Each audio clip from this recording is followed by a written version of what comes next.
Okay, so this is just a quick video on my 90-litre aquarium in my lounge. Not really used to having an aquarium this small, so I found it a little bit hard trying to get fish that worked well together, and I tried Tetra and they nipped the fins on my rams. Tried some various barbs as well and they did the same, so swordtails have left the rams alone. Am looking at getting maybe 1 or 2 mollies to go into this tank later on, but at the moment this is what is housed in the aquarium.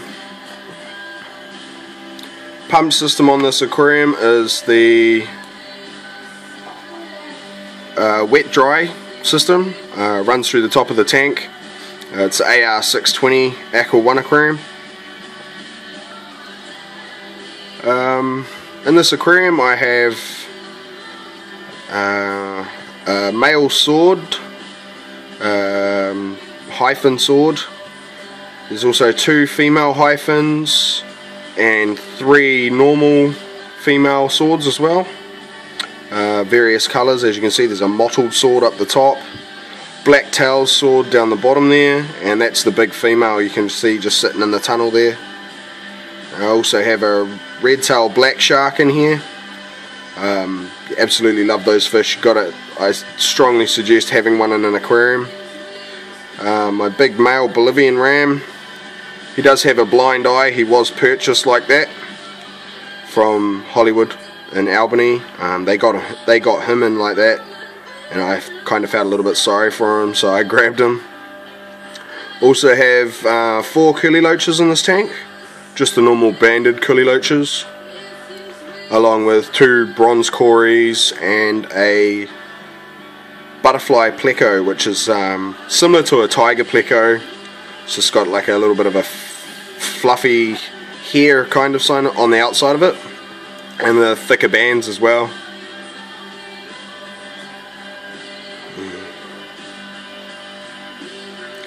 Plant wise in this aquarium, I've got a crypt, some hair grass, Amazon sword, twisted veil, Indian fern, and a couple of other plants I don't really know the name of. As you can see, tank's crystal clear. Fish are all really brightly coloured. I use Aqua 1 for flake. I use the red Aqua 1 flake, the protein flake, and I also use the normal mixed flake as well that comes in the bluey greeny container. And bloodworms and brine shrimp are fed once every 2 days, just for the rams and the shark, and the cories and the swords seem to like it as well. They absolutely polish it off. It's just like chocolate for fish, bloodworms and brine shrimp, so they get that as a treat every couple of days. Also got a piece of driftwood in here with some Java fern attached to it, which you can't really see too much at the moment. Just moving a bit closer so you can see some actual fish. There's one of the female swords down there. She's just sitting there up the back. Colours on these fish are really starting to come through. As you can see, my male up the back there is just full of colour. He's pretty much orange. Most of the fish is orange. He's getting ready to mate. He's got awesome veils on his tail. There's the female he's trying to mate with at the moment, just come into shot. She's absolutely awesome. Also have a Bubble-O air pump on this tank for more aeration, with 2 bubble stones, one in the middle and one at the far right hand end of the tank, just to help the fish and plants and stuff. But as you can see, the colour on my male ram is just absolutely awesome. And same with the red tail black sharky, as happy as in this aquarium. I do have a bigger tank coming, which most of these fish will be going into. Once it's cycled, it's going to be 200 gallons.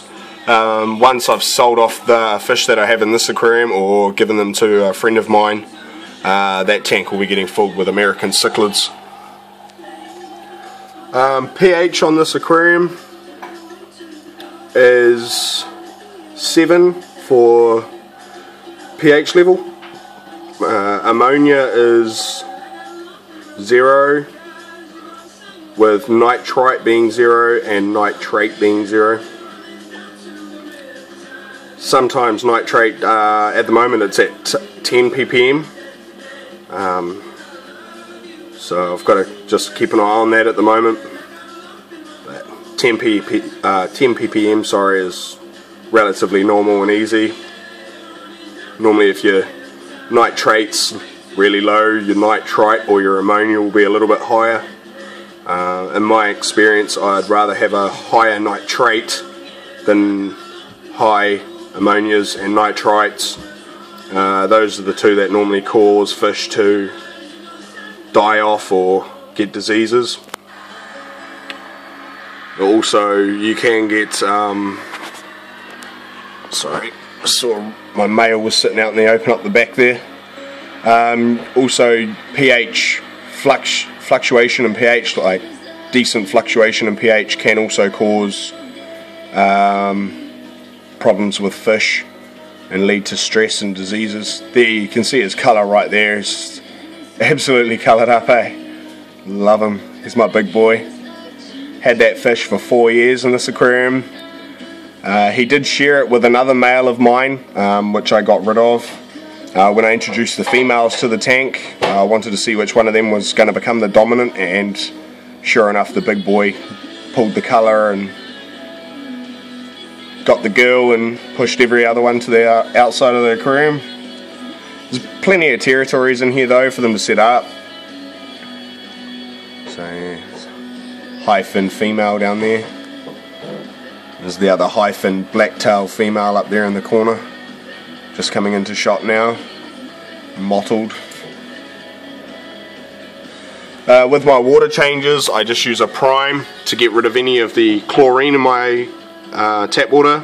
Living in New Zealand and also just out of Auckland, Auckland City, the water's not really the greatest to be just putting straight into an aquarium. You can do it, the chlorine does evaporate rather quickly. I think it's within the first 24 hours or so, but it's good to add a prime to your water just to keep any of those things down.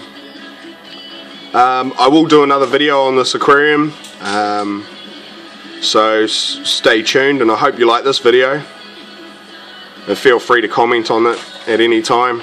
Thank you very much for watching.